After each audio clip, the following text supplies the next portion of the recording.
مفتی صاحب کی بارگاہ میں میرا سوال یہ ہے کہ حضور یہ ارشاد فرما دیں کہ اگر کوئی بزنس مین حج کی غرض سے حج کرنے گیا اور اس کے کاروبار کی ایڈجسٹمنٹ اس طرح ہے کہ وہ ادھر جا کر کچھ نہ کچھ ادھر وہ بتائے گا اور اس کی مینجمنٹ کچھ فون پر کرتا رہے گا تو پیچھے کام اس کا سیٹ رہے گا، کیا وہ ادھر حج کے دوران کال کر کے تو ادھر مینجمنٹ کروا سکتا ہے؟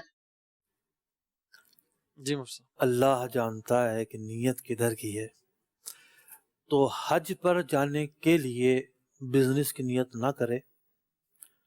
مثال کے طور پر کوئی شخص جو ہے وہ بیپاری ہے، وہ کہتا ہے کہ جی مکہ مکرمہ سے بڑی مارکیٹ ہے، جدہ بڑی مارکیٹ ہے، چلو جا کے کام تلاش کرتے ہیں وہاں۔ تو اب سفر کی نیت ہی کام ہے تو پھر حج کے لیے تو وہ نہ نکلا۔ اگر نیت حج ہے اور ضمنی طور پر کام کر لیا جائے تو اس کی ممانعت نہیں ہے، تو زیادہ سے زیادہ وقت اپنا عبادت میں صرف کرے۔ لیکن سفر کی نیت کیا ہے؟ ظاہر بات ہے جس کو پاکستان میں ہی کام نمٹانا ہے فون پر، وہ یہ سفر کاروبار کے لیے تو نہیں کرے گا۔